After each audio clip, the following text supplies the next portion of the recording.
بسم اللہ الرحمن الرحیم۔ حضرت ابی ابن کعب جو ہے سعید کی تفسیر میں کہ اخذ ربک من بنی آدم من ظہورہم ذریتہم، کہ جب تمہارے پروردگار نے اولاد آدم کے پشتوں سے ان کی اولاد نکالنے کی تفسیر میں فرماتے ہیں کہ اللہ نے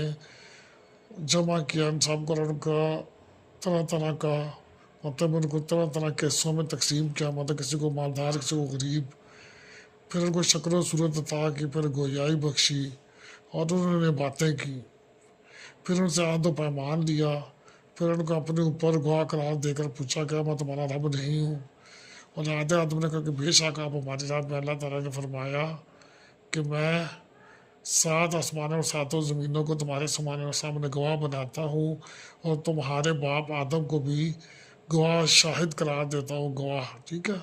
اس لیے قیامت دن کہیں تم یہ نہ کہنے لگو کہ ہم اس سے ناواقف تھے۔ اس وقت تم اچھی طرح جان دو کہ نہ تو میرے سوا کوئی معبود ہے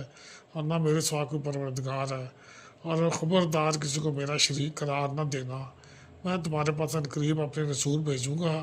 جو تمہیں میرا عہد و پیمان یاد دلائیں گے اور تم پر اپنی کتابیں نازل کروں گا۔ یہ سن کر اولاد آدم نے کہا کہ ہم اس بات کی گواہی دیتے ہیں کہ آپ ہمارے رب ہیں اور آپ ہی ہمارے معبود ہیں، آپ کے سوا نہ تو ہمارا کوئی پروردگار اور نہ آپ کے علاوہ ہمارا کوئی معبود ہے۔ چنانچہ آدم کی ساری اولاد اس کا اقرار کیا، اور حضرت آدم کو ان کے اوپر بلند کر دیا گیا، اور وہ اپنی ناگاہیں بلند کیے ہوئے اس منظر کو دیکھ رہے تھے۔ ان کی اولاد آدم جو تھی، آدم علیہ السلام نے دیکھا کہ ان کی اولاد امیر بھی ہیں، فقیر بھی ہیں، اور خوبصورت بھی ہیں، بدصورت بھی ہیں، کوئی علامتیں ایسی ہوں گی۔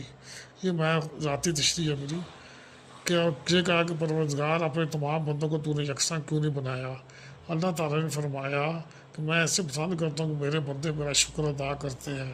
پھر آدم علیہ السلام نے انبیاء کو دیکھا جو چراغ کی مانند روشن تھے، اور نور ان کے اوپر جلوہ گر تھا۔ ان سے خصوصیت کے ساتھ رسالت اور نبوت کی یاد و پیمان دی گئی، جو دوسرے انسانوں سے جو آتا وہ علیحدہ تھا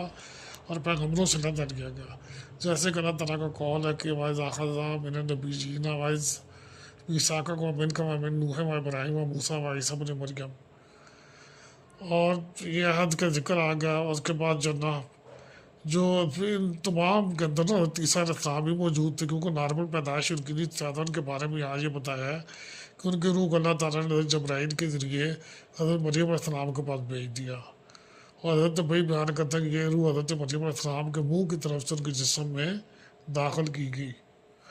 اللہ تعالیٰ کی ذات